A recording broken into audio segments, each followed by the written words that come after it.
I'm standing outside the Welsh Assemblies Senedd building, just a stone's throw away from the Pierhead Building, where the session on promoting democracy will take place. We'll be speaking to Welsh Assembly Presiding Officer, Lord Elis-Thomass, and his Northern Irish counterpart, William Hay, on how devolution has affected these fledgling democracies. Hey, Lord Elis-Thomass and Mr. William Hay, thank you very much for joining me. And to start things off, both of you, what role do the Assemblies play in promoting democracy? Well, I think the Assemblies, whether it be Wales, Northern Ireland or Scotland, have a huge piece of work to do in promoting democracy, but seeing that democracy is working, which is important, and through democracy making sure politics is working, especially for ourselves in Northern Ireland, because I believe in Northern Ireland we have got to relate politics and the democratic process to the people of Northern Ireland on the ground, so they see it's working. Because in Northern Ireland and in politics in Northern Ireland, we could easily slip back to the bad old days. So it's vitally important that our Assembly has a huge role in getting democracy and politics onto the ground and seeing politics and getting people involved in the democratic process in Northern Ireland, which is vitally important as well. I think it's important also to have some kind of benchmarking for whether you're successful in promoting democracy. And one of the things that we've done over the years, and that other media organisations and academics have done this, and indeed the recent Welsh Constitutional Convention, is to gauge public opinion. And if you go by the results of the original referendum, where the majority was very small, look at the attitude in public opinion towards the Assembly and in relation to what happens at Westminster. And there seems to be a growth in confidence in the Assembly here in Wales as the main focus of political interest by the electorate. And there is, alongside that, concomitant support for the acquisition of more powers, because Northern Ireland has a complicated system, and we again have a complicated system. But people seem to answer the question, do you want the Assembly to have more lawmaking powers over the areas which are administered by Welsh ministers? The answer now seems to be yes. And therefore, that's some kind of test that we are in fact succeeding in promoting democracy. And I would say, looking at Northern Ireland from the outside, although having learnt a lot from my friendship with Will, is that the fact that parties in Northern Ireland, even with the histories that the parties have there and the history of the Troubles, feel at the end of the day that they've got to come to an agreement. That's right, exactly. And that's the imperative, isn't it, right. when you have those long sessions and you do all the background work, which I know you do in trying to bring things together. That is because they know if that's taken to the public by referendum will demand that these things work.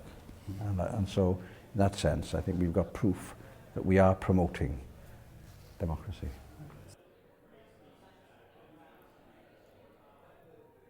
And with the new policing and criminal law powers coming in, what difference will this make? I think for the first time, because I look back at a period of 1972 when the old Stormont government had policing and justice and had the power for policing and justice. And as we move very quickly, for the first time in almost a generation, we are going to have policing and justice back in Northern Ireland within an Assembly, where you will have a minister responsible for policing and justice, because there are so many issues out there on policing, whether it's community policing, whether it's policing with the community even, the whole issue of how we deal with policing in the future, the whole issue of how we deal with antisocial behaviour, the whole issue on how we deal with policing in general. Here we will have a minister in Northern Ireland that the ordinary public can identify with, the ordinary public can deal with, and hopefully bringing forward bills and laws that are there that reflects the feeling on the ground that ordinary people have about policing generally. and I think as well, it's a new opportunity for Northern Ireland, and it will, I keep saying, complete, hopefully, the full jigsaw of devolution in Northern Ireland within the Assembly. And of course we have a policing board in Northern Ireland, still will be responsible for what they do, which is a huge job. None of their powers will go. We have a chief constable responsible for the operational day-to-day decisions of the police. He will still keep that power. So there's going to be huge changes for us as we move policing and justice forward. And of course the other issue as well is, what is Westminster then going to be responsible for? You know, they're going to be responsible for national security, MI5, MI6. So it's making sure that line is drawn there. Here's what the Northern Ireland Administration is going to be responsible for, and here's what Westminster is going to be left with.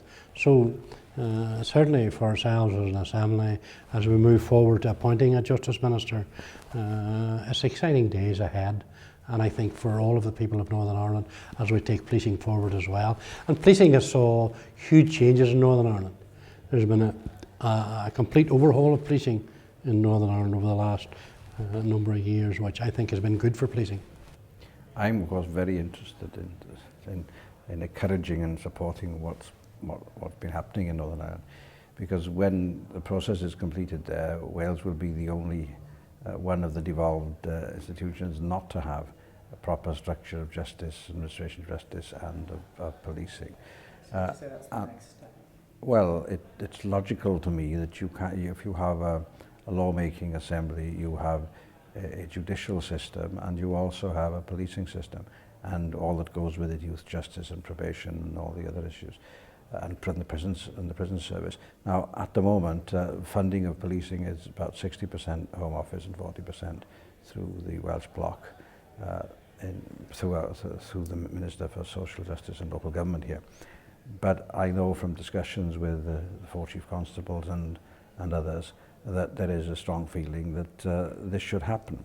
Now, obviously that will require further debate in Wales about it, because it is not in the current Government of Wales Act, and you would need to have orders to transfer the policing powers and the justice powers to Welsh ministers, and the legal competence to the Assembly.